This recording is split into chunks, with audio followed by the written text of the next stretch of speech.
Our next guest says this new capital gains tax could not only be ineffective, but he calls it one of the worst tax ideas ever. Joining me now is Aswath Damodaran, and he's NYU Stern School of Business professor. It's great to have you back. You say you're constantly amazed by the capacity of legislatures to write bad tax law, but this one takes the cake. Why, philosophically, is it such a departure? If you think in perverse terms about writing really bad tax law, here's what you would do. You would focus it first on very few people, and those people have the capacity to fight back. And this law does that.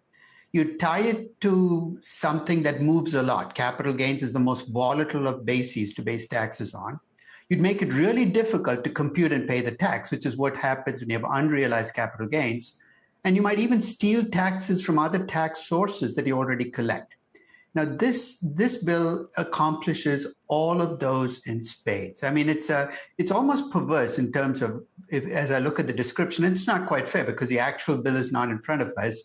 If I were writing bad tax law, this is what it would look like. So why do you think they're looking at going this route? And do you think there's again, I use sort of the word philosophic, is there a philosophic effort to make this step? Because it might start with billionaires, but ultimately be something that all Americans would have to reckon with. You know what? It's not really just billionaires, right? Because if you're a billionaire with $20 billion in inherited assets, and that stays roughly around $20 billion, the tax doesn't affect you.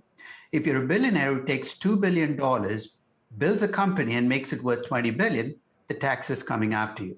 You might as well call this tax the Bezos-Musk tax. I mean, let's face it.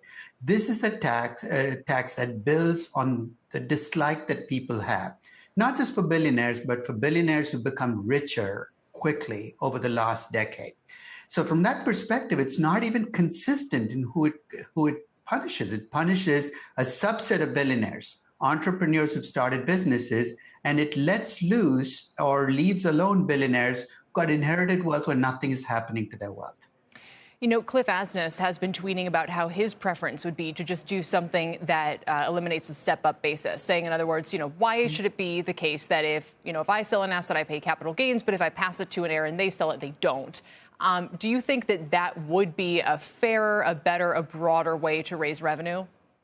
It's a more direct way to do it, right? And to get rid of that free step up you get at inheritance, but Congress never seems to want to take the direct way. And part of the reason for that is when you have a paper-thin majority, you've got to go with desperation plays. And this reeks of being a desperation ploy. This is the only thing they can get through. So from that perspective, there are lots of other things you could do. You could raise rates, you could fix the inheritance problem.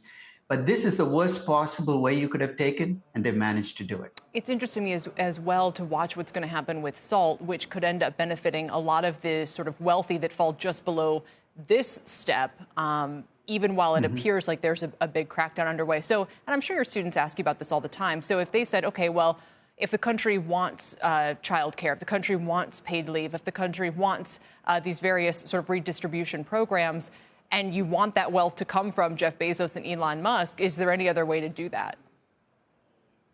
No, I think that there are other ways to do it, but each of those ways comes with opposition from a subset of the party that needs to vote for it.